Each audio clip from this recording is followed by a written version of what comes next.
following is a presentation of MRE UNO, Division 2.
February Flurry, the temperatures plummet. The snow creeps up on you. It's whiteout conditions, 0.0 visibility. 10 or 2 warriors that have been around the block. When you think of the word cage, you think about a caged animal ready to be unleashed. A cagey veteran, a seasoned pro. But for Cagiest today, he needs to find the fire and the spark when temperatures are sub-below. If you think about the Kane, that ain't no canine walking through the door. It's a man with grizzly teeth and seasoned pro veteran stats that wants to make a statement. And when you look for that first win, the hunger, fears. And for both people, we're going to find out who can get a perfect 10 on the half pipe as we go snowboarding in the February Flurry. Hey everybody, and welcome to a rare KT D2 stream. That's right, I'm here as we get it going in the Snowboard Region for day 5 of action. Let's fade into the bracket. I apologize for some of the times if you can't read them. I will read them for you. We'll begin with this game happening pretty shortly. It's going to be coming up next. Tomorrow we have a couple games on tap. We have the first one will be, I think that's been moved to 3. I'll be Guma and Tommy. And ironically, the winner of that game will play the winner of White Devin Carr. I'm pretty sure Devin won. That, again, not updated bracket, but that'll be tomorrow at 7 o'clock. And then, of course, the next day will be Wednesday. Winner will get scars. Be Rune and Meredith. Looking forward to seeing how that turns out. Well, as I say, talk about this snowboard region as we join into the classic stream watch party. Leah's going to be joining me in the booth. And, of course, Nick's our ref. Got a nice audience. 2 players here, Cage and Kane and Red, of course, as our spec here. We talk about 2 things before we get to Leah here in this February Flurry. The big thing is it's a major, right? You're going for that goal at the end of the day. And number 2, because the season starts in January, and both people really have been on a long off-season drought, how will they respond to the adversity of not playing for almost 7-8 months here? It's been a while. The last time a lot of these guys have hit the table was all the way back, if they didn't make the playoffs, was in June or even July of 2025. That's a long wait. So we'll see how both players come into this game with the rust factor being something in mind. We'll begin with Leah. Leah, your opening thoughts on this match before I ask the players some questions. Go ahead.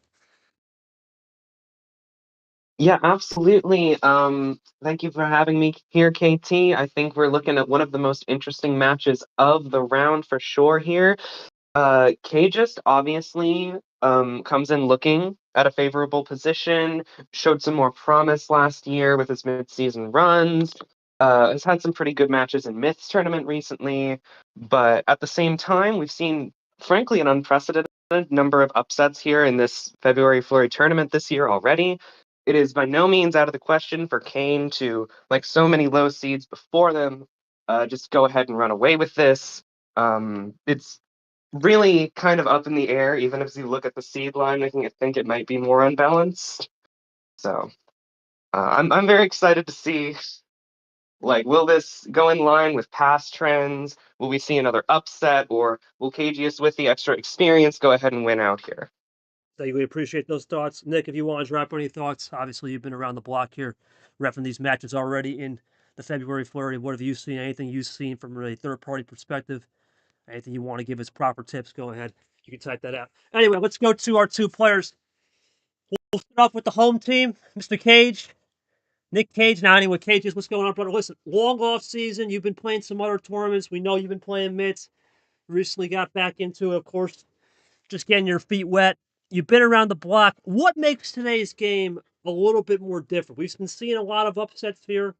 We've seen a lot of these people coming in with no experience or 0 wins, hungrier than ever. How do you try to settle your nerves, but also understand at the same time the fact that we have regular CSR? A lot of stuff is being put into the place that you weren't experienced to last year. And how do you adjust to the ever-changing conditions? Go ahead, man. Feel free to type or speak. For Kane, if you can hear me, my friend, I'm going to have a simple question for you. Listen, you have 0 wins. Instant regret. That's right. Welcome to my questions. 0 wins in your career, but there's one thing we talk about when you have 0 wins, and it's the most important thing more than any intangible in the game. House money. You have no expectations. How do you take that house money mentality and put pressure on Cage, who has everything to play for and is the better seat today? We'll start it off, my friend. Feel free to type it out. And as those two type it out, I'll read next point here. A lot of upsets, right? We talk about it all the time.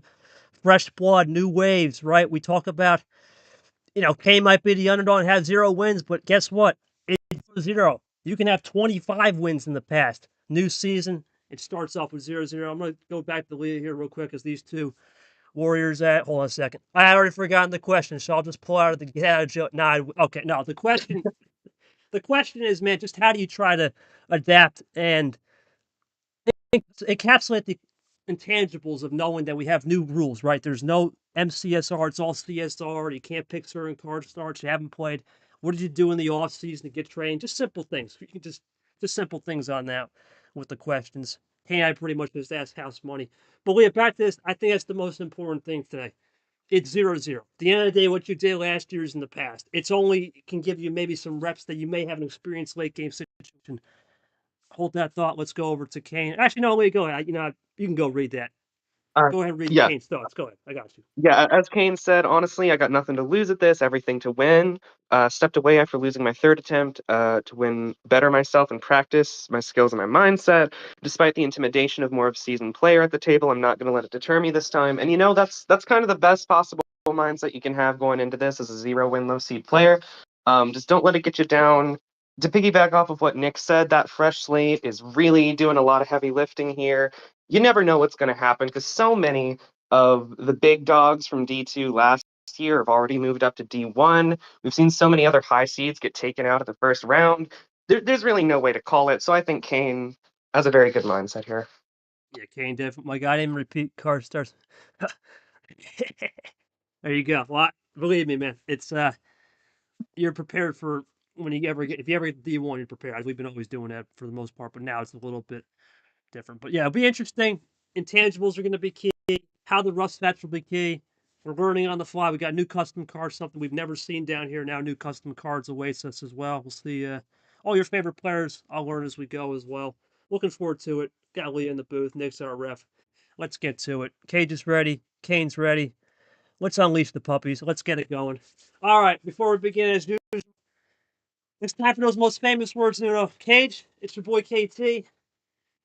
Welcome to February Flurry. Welcome to your first game of the season. How many cards for game 1, my friend? Lock and low. Let's go. What do we got? Feel free to say it on the stream. Type it out. You always talk about the first games of the season, what the nerves are going to be, what the tension is going to be. That's the beauty of this league. You never know what can happen. We're going to start it off with the OG, the classic OG 7 cards. Nick puts us in. We're ready to rock and roll. And we're underway with an old West 3, or now known TK. Let's get it going. And you look right now, Lee, at the start, first turn, we talk about getting used to the table, getting used to the CH, getting used to all the intangibles we love with this game. The stats, all those little waggle buns as Kane will possibly be the first guy to play as Cage draws on the first turn. Maybe a strategy. Talk to me about how that first draw can affect the mindset of both players as we wait for Kane to make that first move as Nick gets the scoreboard going nice. Indeed, as we see Kane already potentially off to panicking a bit because you never know when you see a draw to start off a series. Like, is this strategical? Is Cage lacking in cards? Does he truly have no green? Is he trying to pull off a fade? There's so many different variables to consider here that it's definitely stressful to be in the hot seat if you're Kane here. But at the same time, you can easily take the advantage if you have the right cards and if you know how to play them right. It's still possible to make a move, get up, early advantage in card numbers, and still put yourself ahead here. So it's really just like, are you able to overcome the mental barrier? Well, there is no mental barrier right now. We're just going to go into a unusual draw city right here as we'll continue to go into that draw city. Well, sometimes these draw cities, right? Is it stacking the cards? Is it stacking a potential ammo run? We don't know. We're waiting for something, a little crescendo moment as we begin to draw city off the bat. As we do that, as we continue to draw city, just a quick reminder, we are starting the season in January, a little bit different than the past. We used to start the season, if you're just joining us, late January or early February. We're starting a little earlier this year, trying something new. We do have another game going on as we speak. That'll be Puzzle and Gabe playing in the region above us, and you can't see that on stream, but it'll be the ski jump region, as Cage is going to type out a little bit of a gamemanship here. Table talk here. Oh boy. It could be a +2 into a draw. It could be into a little bit different. We'll see. We'll see what he's got going. Yes, there's a chance he could regret it. Well, it's Kane begging for mercy. I suspect none will be shown. okay. Well, he's gonna go for a triple +2. My goodness, that is already a +12, and the run does not appear to be finished. That is a quad play. Sends Kane all the way to 22 cards. What a way to start things out.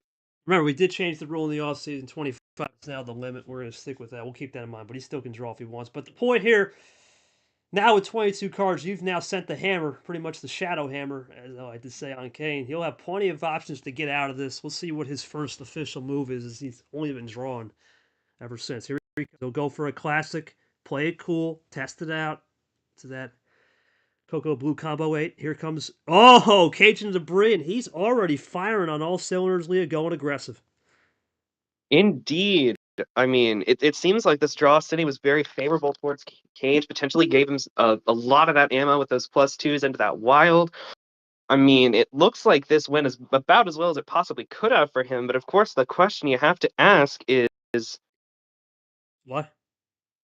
No challenge +4, and that's not a +4 anyway, so you're good. yeah, a bit confused about that, but the question you That's have to ask is what does Kane have in retaliation? Because not only has he been on the other side of the draw sitting here, but also just got hit with 12 cards, all of Cage's volition. So you have to assume at least he's got something stored up in the tank. Yeah, the challenge +4 is a custom rule, but we're not doing it. We'd be here forever if we did that. But no, anyway, he's just going to go for the hammer. Okay, so Kane obviously is possibly sensing Cage has a monster hand, or does Cage just throw that wild to maybe have a split ammo run to the finish? That will stop it right there. Very interesting move is playing the +4 in the same color that Cage already wilded into. Yeah, I was about to say that's an interesting Fitzy +4 blue. He'll stick it. Not the worst thing right now because at the end of the day, you don't know what that return will be. We'll see what Cage goes for. He's just going to go half off special. I believe that's telling. I'm still learning the cards. Cap at the top. I'll go to Lee here. Lee, you are one of the more masters of just going crazy balls to the wall, aggressive style. What's the art of that, and how do you make that work, especially in a game where, as we go to the Gabriel Zero, especially in a game where you try to run like a rabbit? It seems like more of a tortoise first hare, and Cage right now is the hare, and Kane's got to be a tortoise to slowly reel this back. Go ahead. Yeah, and I think really when it comes to the art of throwing everything at the wall, you kind of just have to learn how to do it in moderation sometimes, because obviously we can see if you give someone too many cards, there's bound to be some good ammo in there.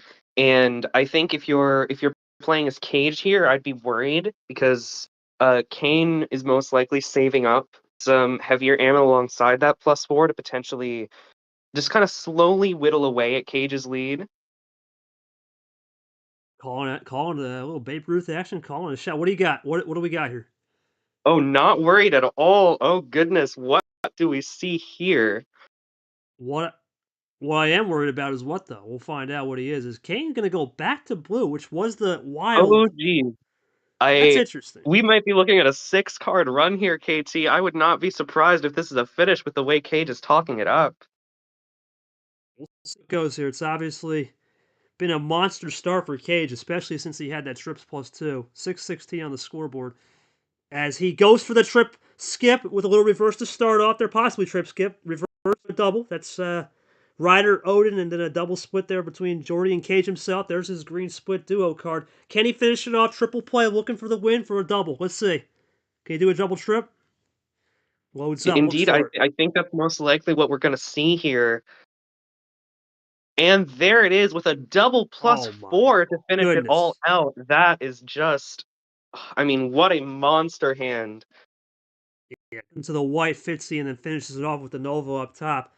A Cage, what an insane hand. That was some god tier stuff right there. Wow. So that was a bad return then. That +4 Kane through. That was game. That's a terrible return. Cage, before I begin with that, though, I do have a question. Hopefully you don't lose track of me here. Talk to me about the early mindset of drawing. Was it a case of just getting shut out and that first color in the green 3? Or were you just trying to build some numbers in the back to really use towards the end of the game? Kane, I don't got anything for you. That explained it, man. It's just a tough return. Nothing you can really do on that one. That happens, and it appears you were behind the 8 ball to start. Now, Leo, what's your thoughts on that? On just the fact that I we have mean, a starter like that from Cage, especially to return. if But this game is a sign of what's to come, I think we're going to see a very, very ammo-heavy series here, potentially with a lot of aggression. And we've seen a lot of games, especially in D2 here, that are more focused on the defensive side. So seeing such a high offensive focused game right out the gate, if that's a tell-all for the rest of the series, then this is going to be a sight to behold for the viewers. well, right now he did a little strategic draw. Well, listen, we talk about it, and strategic drawing. You don't always have to play every card, and that's the beauty of this game. Just because you have, let's say you have 2+4s, right? Maybe just don't play them. Build up. If you can get a skip, a reverse, or maybe just a couple double numbers, and use your strategy board in your head, you can change the game. And of course, for Kane, it was a tough loss. But the only good thing about this bot usually is when you have a game like that, there is whiplash, and we have seen that too many times, and everyone's familiar with that term. We'll see if that continues to reign and merit true. All right, well, it's once again new rules this year, even though Cage and Kane probably know them. You can't go back to the previous number, so let's get it going. And for that, I'll give Leah to ask Cage those most famous words for game 2. Leah, go ahead. Well, tried. Oh, well, there it is. Already we see the 9. So kind of sticking in the low to mid-tier card range here, potentially Cage looking to go for more of a speed demon strategy. Yeah, we're going to begin with a Meredith +2. We'll see Meredith and Rune tomorrow. Well, let's see how this goes. Or, excuse me, Wednesday. We'll see how this one goes because +2s are very, very hitters. You sometimes see people go for the kill shot as we go in with the old, one of my favorite cards of this deck, the Sports Boy Classic. Just put your name on the card. Definitely a looker, that one. I believe that's Pi and good old Rogue. Up to Leah. Not the L's back. So too many Leahs in this league. All right, so now There's too many. there's too many. All right, but Leah, real quick now, if you're Kane, and now I was just about to say, do you go aggressive or is this one of those strategic draws? Let's find out if Cage pushes the gas because he's running right now. If he can, he will. It's definitely, you talk about the tortoise and the hare last game. I think this could potentially be another example of that, seeing how aggressive Kane is playing, or how aggressive Cage is playing. But we see Kane moving out with a switch. And now we see a bit of an inverse of the previous situation with Cage now the one on the back foot drawing, while Kane potentially able to run the green. Runs in the green into the G6, which is snipers. Dumb J, previous card into a draw. He gets the switch, and we talk about in the tricolor. How many times have we seen in this league or any league really Where you play a card, the opposite person's going to switch it right away. Ask Christian Tago, the lights are bright. Here we go. Here comes Kane looking for a response. What has he got in the apple? Loads up. Potentially maybe a Kane first big typing up play. Storm ends up playing a 0. 0 sugar. Okay. Nothing really to fret right there. Still learning these cards. I thought I have the SG on the 0. I do know that's Dr. J on the 8. Here comes Kane. Looking to load back in. Did he have potential? Here's a +2. First big run coming. +2. Is this a double, a triple, potentially even a quad? Split ammo is always key in this league. We talk about it with many players. They know how to get that down right. Will Kane follow suit right here? Looks for a potential massive stack play, or does he have a skip reverse to lean into it? He's got a +4 +2 into a into the potential one. +4. Now that is a very big play, KT. When you see someone play a +2 and a +4 back to back, you always have to wonder, like, is the finish in the question here? And I think what we're seeing right now is it probably is. I would be surprised if Split ammo. oh wow. Split ammo. It's going to give Cage a little life. And, well, you know, usually when we talk about this, it's a split ammo. How does Cage read it? He'll have plenty of time and plenty of chances with 6 fresh. He's in the back pocket looking for a potential move to stop. Here he comes. It's an interesting choice for Cage to stick in the green here. And we see Kane already iced on the color he switched to, perhaps now regretting throwing all 6 of those cards out at once. Maybe wishes he saved one of those for later. Yeah, that's an interesting move there. Just burn some stuff. But Cage is going to give a free opportunity into that Bree Blue Wild. Interesting. Kane a shot. Fascinating moves all around here. We have yet to see blue in this entire game There's so his far, card. and it looks like Kane has it. Yeah, there's the Kane card. And Cage, nothing to fire. Just going to play it cool. Kane looking for check right here. Can he do it? And put a pressure cooker situation, a.k.a. toaster guy, on Cage. Let's see. Well, another thing to get the Uno call right. That's probably what he's looking at. Indeed. We've seen players mess up on the call out before. Just, I don't know. Whatever card is exclamation at the end, that's how I do it. There's 5 ways to do it. Yeah, it's the bot likes to give people a lot of different ways around certain things. Ref got us there. It's fine. That or Thank just you. a simple exclamation. It doesn't matter. There's many ways. Uno or Kane showing some good thinking skills, asking how to do the Uno call before doing it and potentially making a mistake there. That's something some players could potentially learn from. That's one way. You can just play Uno play blue 4, take out the ampersand, just exclamation space. You can do Uno play blue 4, Uno exclamation. There's a 7,000 ways to do it. It's a nice thing about this bot. But right now, I've got to say, it's Kane. Well, that would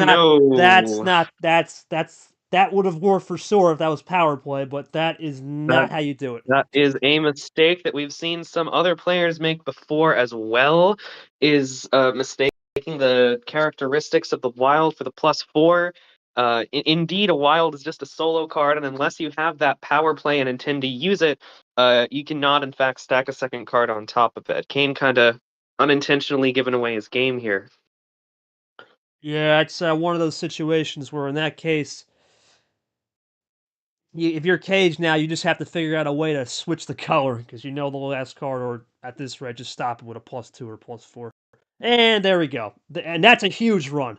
Looks for a quintuple right here, and possibly topples any momentum that Kane had, and that's it. That'll be a draw coming, as Cage does a great job to get out of that pickle. As we end on, I believe that's the Tim Blue 6. Yes. Tim Blue 6. Now, Kane's sitting here, no longer able to play his final card there. The Cage will now go back to the yellow, which Kane was just on before. This is a classic. I call this one a rope-a-dope. You try to do a little fade and go back into hoping that they don't have the right combination on the win. Let's see. Could be a reverse skip combo to a 9 to win. We've seen that at the right time. There's the 9. What does Cage have here? I was intending to play earlier, but what does Cage have? He could potentially have Can't do it. Can't do it. Can't do it. Kane's at power play. I knew it. I had a feeling. I didn't want to say it. That would have been a good play. can't when Kane is on Uno there. We've seen just a little bit of misinterpretation of the mechanics this game. Both players getting very close to the finish, respectively, and just not being quite able to pull it off. We talked about as we go into a yellow one. We talked about for some of these guys, 6 months off, 8 months off, 9 months off, 7. When you have all this layoff, as Kane will not have Like, anything, that's gonna be draw a from double one Kane will finish. give Cage the win anyway. Yeah, double one finish right here, or something of the That matter. has to be. Yep, called it. Double one into a double Guma, takes it home. That one was definitely more of a skill game, but I got to go to Cage here. Cage, obviously, a little bit of that rust coming in, man, with the use of the proper use of the power, not knowing the rule. All good to get away with it.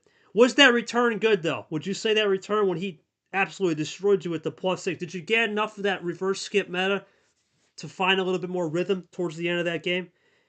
Go ahead and feel free to type that out. Kane, for you, my friend, you went with the flip flop. You weren't the tortoise, you were the hare. You wanted to possibly make a break, get to that finish line first. You hit him with the +6. Could you have held off and maybe waited a couple more turns to see what Cage was going to do? Or did you think now's the time because after that first game, the reads were a little bit off and you had us mid-game? Go ahead.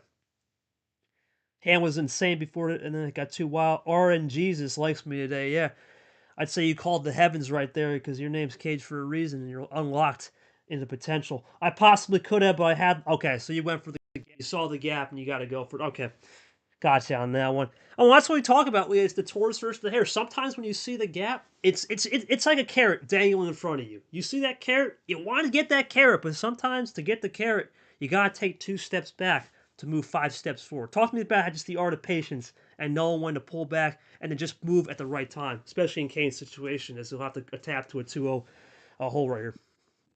Absolutely. I think one of the biggest principles in this entire league that you need to keep in mind is that of ammo control. We saw in game one a lot of Cage throwing out everything he had, like playing very aggressively, and potentially Kane was looking to do something similar. But the thing about Cage was that his entire hand was like that. So what looked like stacking ammo on top of ammo on top of ammo, ultimately he was still saving some to use for the finish. And I think that might be where Kane misstepped here, is particularly playing that +4, +2 together as a combo instead of saving one for later. And I just think like that's something that really both players should keep in mind, is just save some of that ammo for a finish instead of throwing it all out at once. The patience can definitely take you far. Well, he's gonna go with a dozen donuts right here, and we'll see how it goes. And we'll make him snow flavored donuts. He'll go for the dozen as we go into the classic 12. As we go with another +2 this time into Jabba. Well, we all. But we'll see how it goes now, Leah, because Cage with the 2-0 advantage, and we got Kane here, who was aggressive. Let's see if he holds off right here and tries to play it cool, and he will just play it cool into one of our dual cards right there. It's Lyman, someone else. That. Yeah, I know who that is, but I just can't recall the name at the moment. No, Lyman. Is it Telna? One step up to the Dumb James 5. Or Dummy James, yep. Sniper Another 6. step up. Yeah, we're doing a little straight action. Maybe Nick can help us out with the card here if he wants. Regardless, as we go to the, well, everyone knows that card, the old CG Clinkering. But right now, you got to look at it from two, as we have a draw here, two perspectives. We got definitely a run gun style here from Cage. As you can see it right there into the game zero, wasted no time on the switches, and Kane now having to figure out how Cage adapts to both good hands and then just more number, as he's got nothing double. No, this is interesting what we're seeing from Kane here, because it's easy to assume, oh, he's just iced on green and blue. He's just run out of cards to play. There is, well, that's very plausible. It's also, there's potential here that this could be some strategic drawing. Kane might be looking for some ammo. Or maybe he is ultimately just more comfortable with the red and yellow here, as we see a switch into the red, which both players are able to run on. Yeah, both players able to run on it as we go into Puzzle Dan, and then we get a Jesse, I believe. I'll have to check that. Down to Rajon, just a couple days ago, had a very strong game against Odin. Yeah, Rajon in the chat here. Appreciate him popping in. Good homie there as we go into Tricolor. We'll see. I think Tricolor is the last game of the round with Fitzwater. It's Saturday afternoon. There's Rajon, double Rajon there. So Kane had Very double red interesting. 3. So that's the question now. If you're Cage, is he running? Sometimes with those double numbers, people like to say, well, I'm running low. I throw it there for a reason. And he just responds with a double play as we got the Lemon Blade combo. Yeah, Cage's mindset here very much seems to be full steam ahead, and it just seems like Kane has been unable so far to put a stop to that. And right now, as we go into back to the blue, we talked about the switching earlier, that blue 0 and Kane drew. Is Cage looking for a potential flaw in the game here and get the win on Rio? And there comes Kane, remember? Playing it Starting cool. off a run. You don't see Kane do those 3-4 bag plays in a row. You can chain him, but he's not going to take the risk. That's something to keep in mind on defensive power play as we go double Nova. Here comes Cage Ultimately, just a double.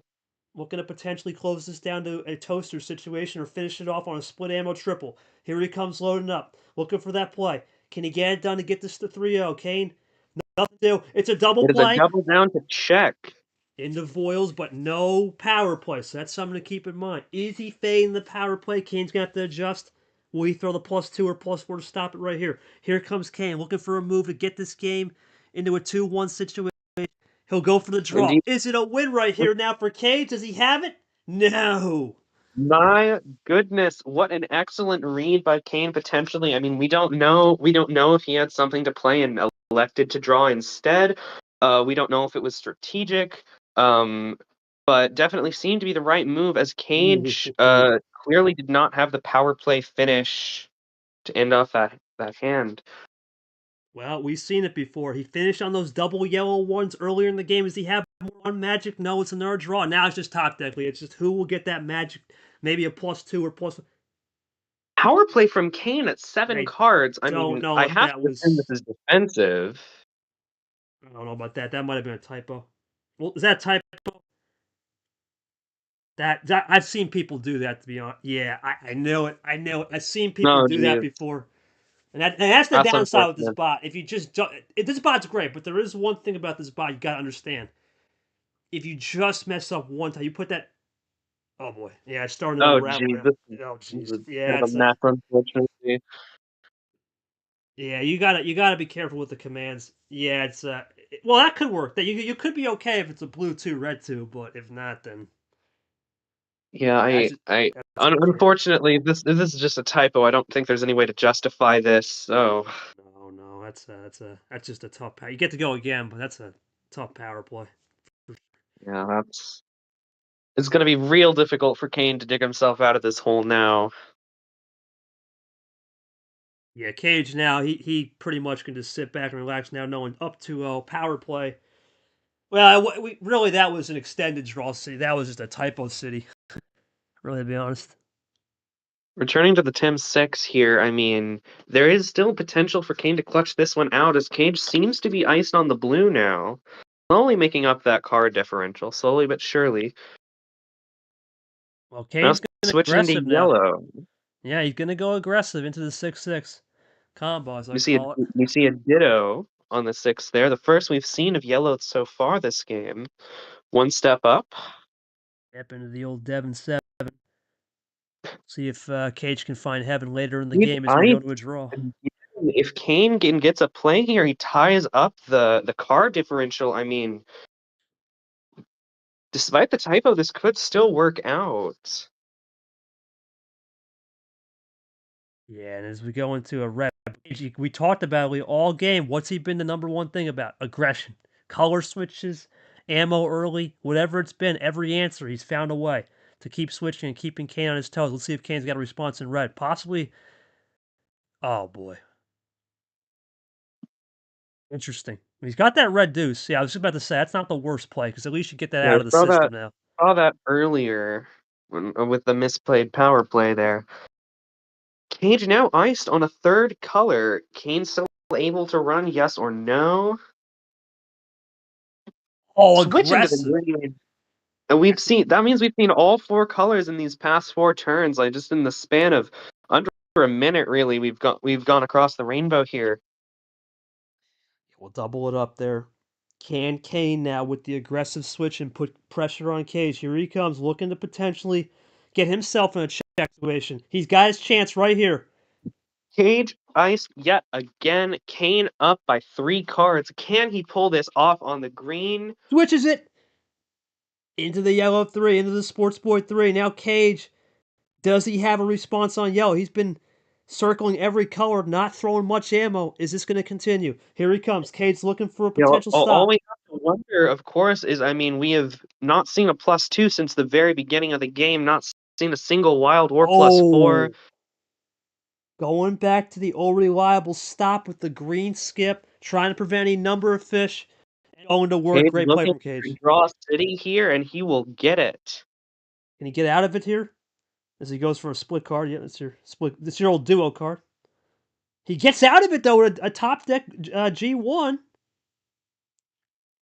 Kane lamenting going into the green, now unable to run, and unfortunately it looks like the momentum is swing back towards Cage. Or not. Gotta wonder. No, that was just an ISO play.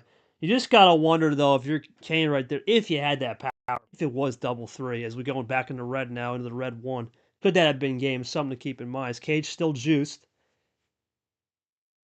Going to Maz here. Here comes Kane looking to get back. He gets it into Guma.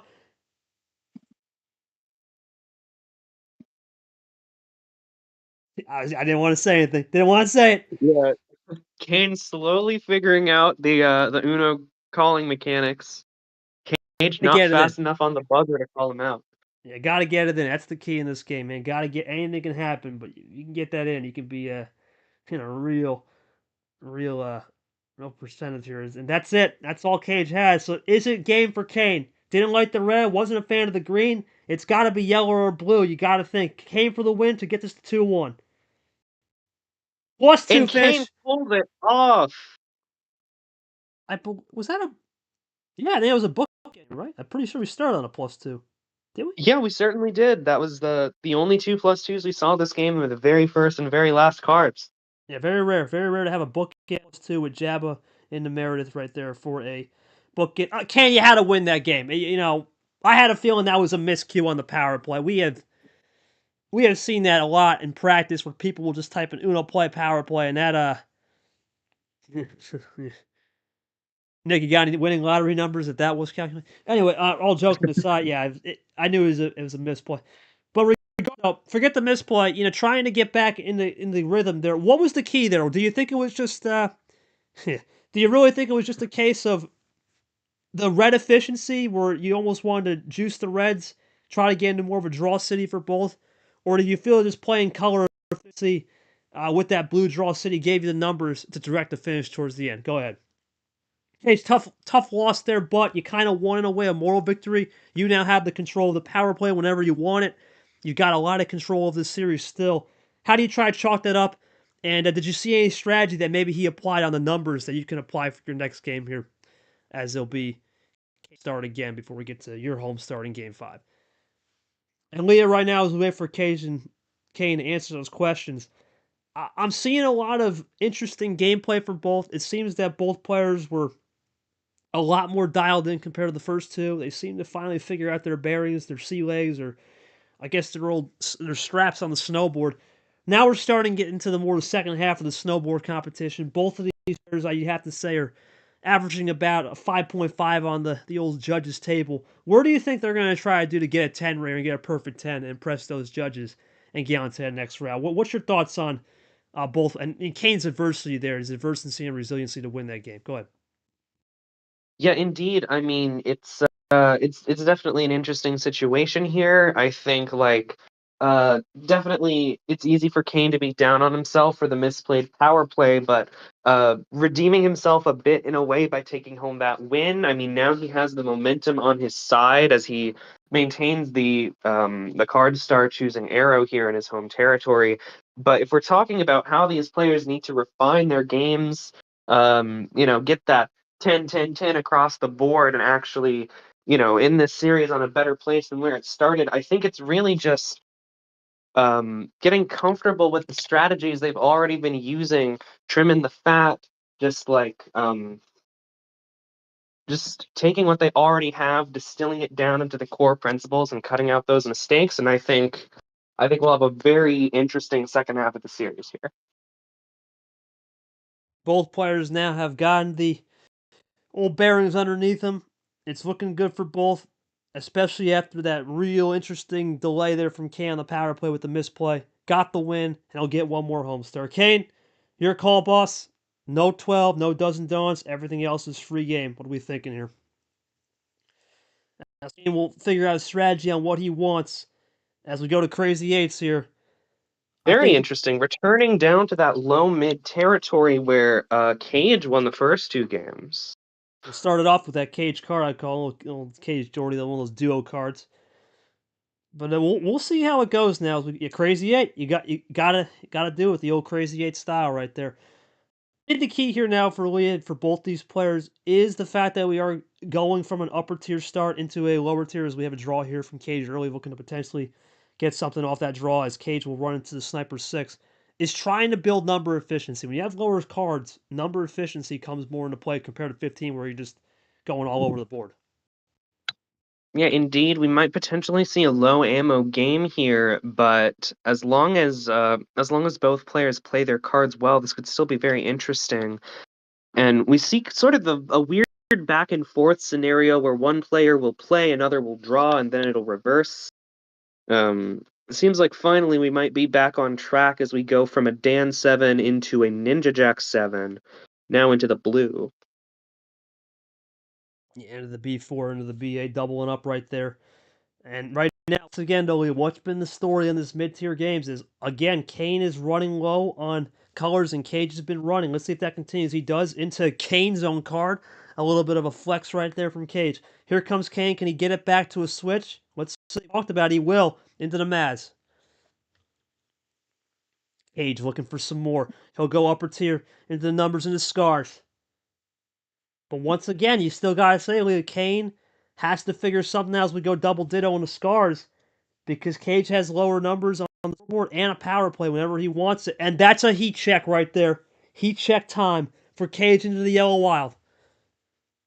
My goodness, I mean, we are seeing certainly like the definition of a speed demon game now. This? Things were a bit slow-paced early on, but now both players running very quickly. Hey, is it one color? Is it just blues? Really? Did he have green? Interesting. He seems to be running out in every color.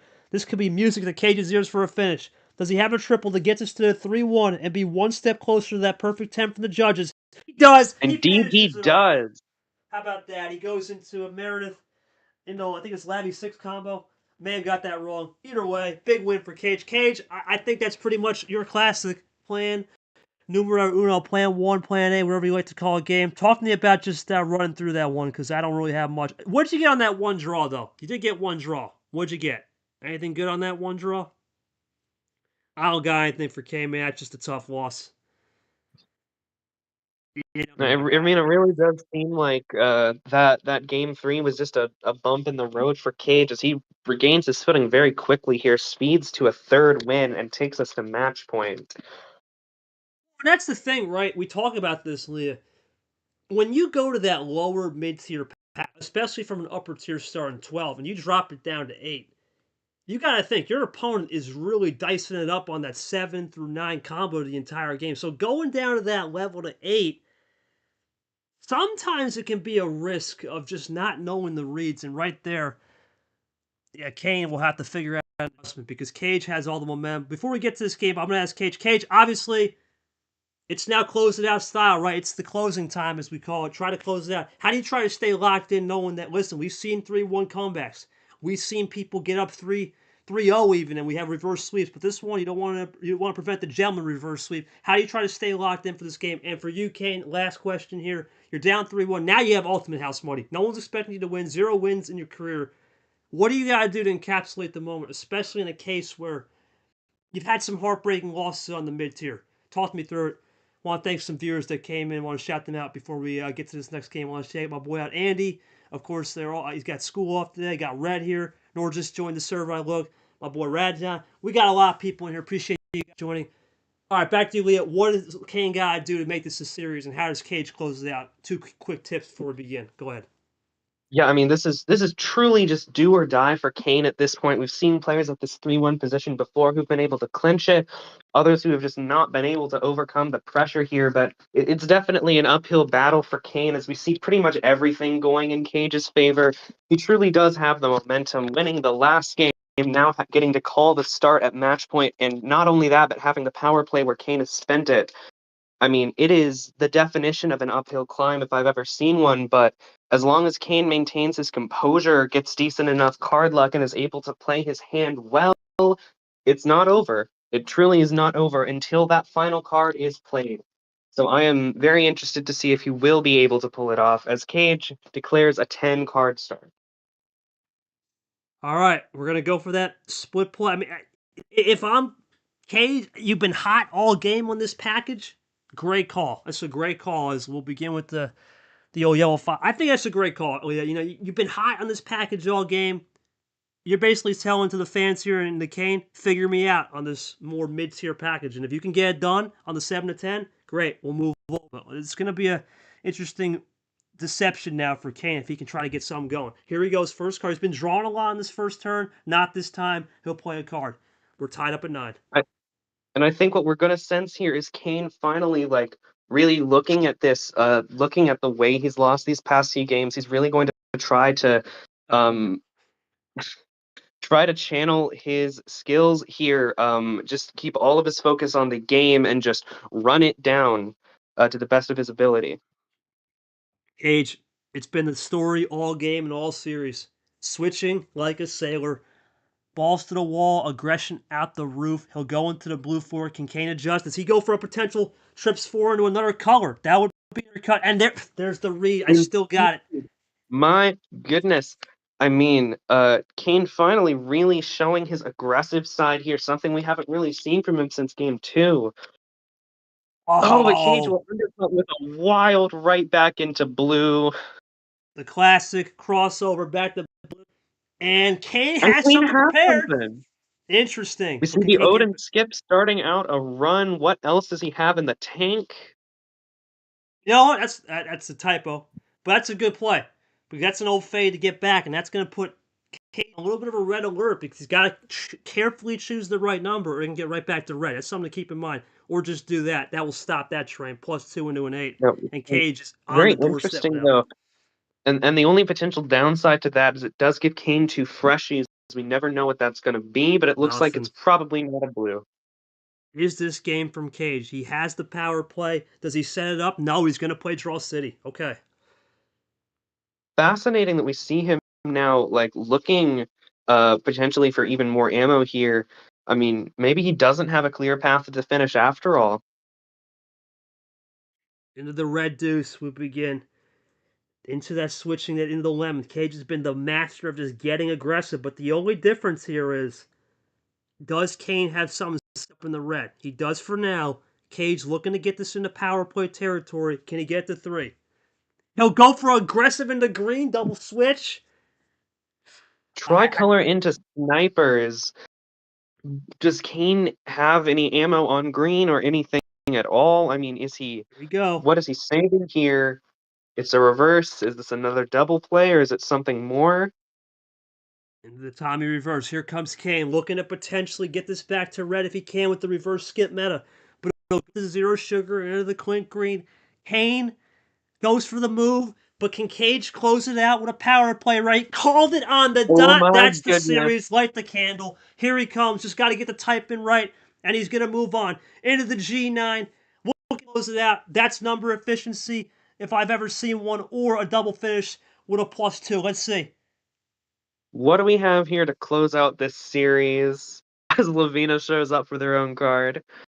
Lavina's card and Cage +4. It is best game. +4 White Spider, closing it off with another Lavina 9.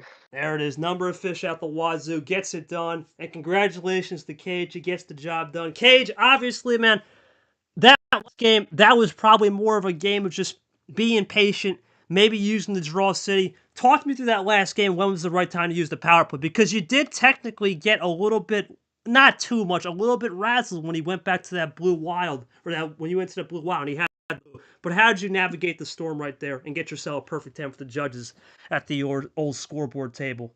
Kane, obviously, you're going to have to wait till T2 for your first win. Thoughts on this series and just overall your gameplay? As you had some flashing moments, but definitely some mistakes to clean up for next tournament. I mean, we saw today, definitely, and he said could have used more power, could have saved more power cards. But my other options were playing his numbers. And yeah, that I will say, Lee, that game too, especially when Kane had a ton of action cards, not really staying patient, being a little aggressive. Cage maybe forced Kane's hand to be aggressive because he's been wanting to play aggressive all game. Talk to me about how the aggression of Cage got to Kane's head as he looks forward to playing Sports Boy, which could be an interesting match in the old 3-11 combo. Yeah, I mean, everything about Cage's gameplay this series, the aggression, the light switches, it screams to me that he is the Tago of D2.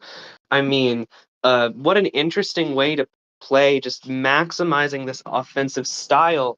And I think just honestly, if anything, that game one being such a dominant Cage favoring performance might have been intimidating Kane, might have thrown him off balance a little bit. It just when you start off something so lopsided, it can often be hard to climb out of that hole.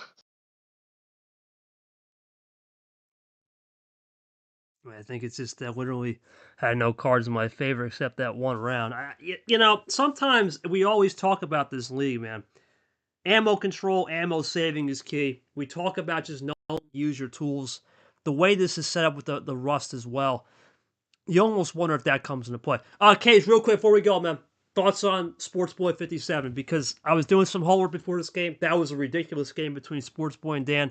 Almost a marathon game. They were going back and forth.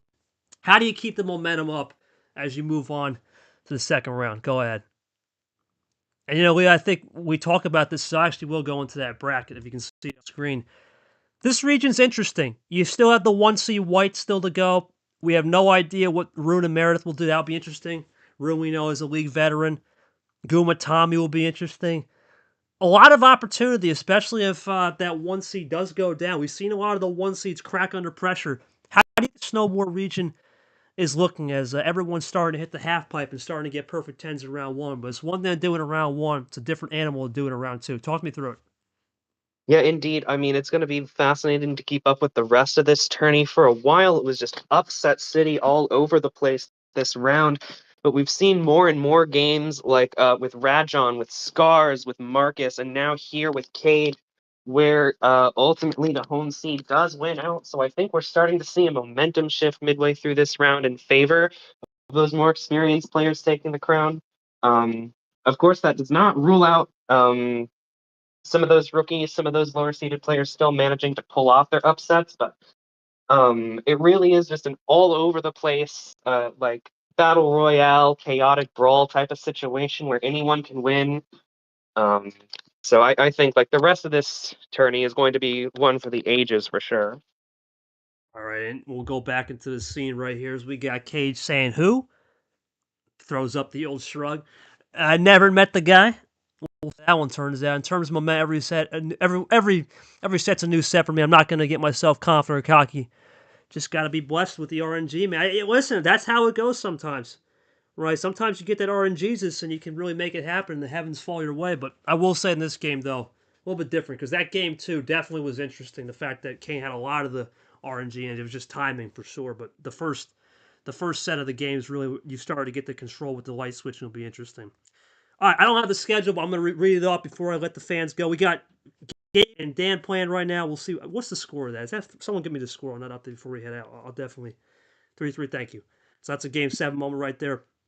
Then tonight we have two games. I believe I don't know what the Whites the Slampers game got taken down. I'll have to look into that. I don't know why, but Cap Gaming and Blake. That'll be 8:30, and then James and Lemon 9 o'clock. Then tomorrow 3 more games. And that'll be Gumatami at 3. We got Dia Lavi, which will be probably G on stream. Looking forward to seeing that one at 5 o'clock. And then White Spider Devin at 7 o'clock. Well, for myself, Leah, Cage, and Kane, Nick is our ref. And our fans here today, we have Rajon, Red, Noor. I saw Andy in here. And many others. I want to thank you guys for coming out. It's one of those rare KT streams in D2 in the February Flurry. For all of us here at MRE UNO, it's been a pleasure. And until next time, we will see you tomorrow at 5 o'clock for the next stream, which will be Dia Lavy with G. But for myself and Leah and Nick and the whole crew, it's a good night from us, or a good morning, or a good afternoon, wherever you are in the world. And we'll see you again for some more February Flurry action tomorrow, Tuesday, January 20th. Have a good night, everybody.